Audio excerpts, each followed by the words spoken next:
Hello friends, today I come again with the new video of the series of the shapes. In this video you will watch how we can create or copy shapes for the product photography. You have already watched the 3 videos on the shapes. Till now you have understand how to create the shapes and how can we use them in different creations like photo class, mosaic and creating custom shapes. If you don't know about the shapes and their utilities, kindly watch the playlist on the shapes. I have already added card above and added link in the description. Before I go ahead, I request to subscribe my channel so you will able to watch my new uploads. Let's start. First I open a picture from where I want to copy the shapes. This is a image of the product photography. My client budget is less so I can't afford to create the setup. So I decided to composite the picture with the custom shapes. So first select the pen tool from the tool panel or type P to activate the pen tool. Then select the shape in the top option bar. I am selecting the new shape from the original image and creating a anchor by placing pen tool on the new shape. After that, I am creating a new anchors according to the shape. As I join the last anchor to the start anchor, shape will be created according to the shape in the picture and filled with the color set on the fill option. I don't need red color here, so I change the red color to the blue from fill option. By doing so, the products placed on the original shape were covered. So you can composite this shape with your own products. Now I am hiding the original image layer by clicking on the eye icon. You can see the top shape was created same as in the image. I am unhiding it again by clicking again on the eye icon. New shape is a perfectly placed on the original shape. Creating the left and front shape, same I have created the top shape. All shapes were created in individual smart object layer.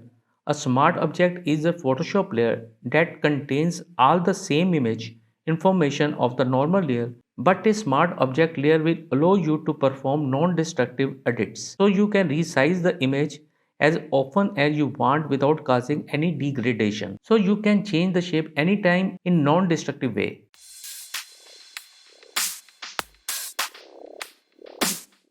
Adjusting the minor adjustment by holding Control in the Windows or Command in the Mac by pen tool.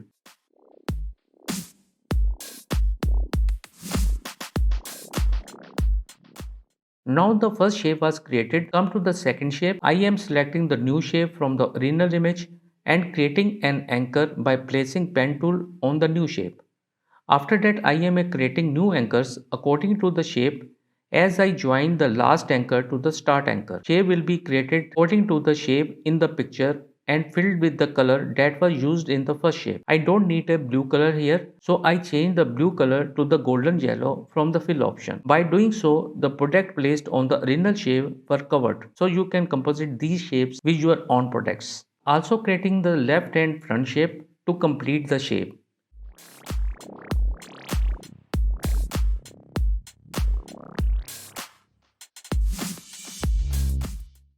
Here are more shapes, but I am not creating them because I have already created the shapes for the required picture.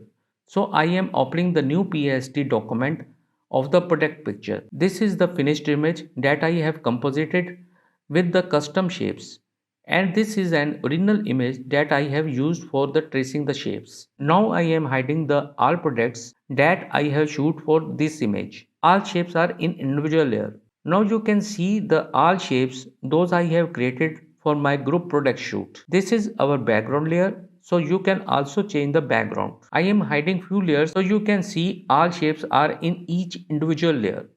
To make them realistic, I have created shadows and gradient on the shapes to show the lighting effect are original and the product picture look natural. I am unhiding layers again so you can see the each product that I have composite with the shapes. All products are transparent by removing their backgrounds. This is the last video of the shape series so you can understand how it helps in every field of Photoshop and professional advertising photography. Hope you like this video, so don't forget to send the feedback. That's all for the today. I will come again with the new tutorial. Thanks for watching.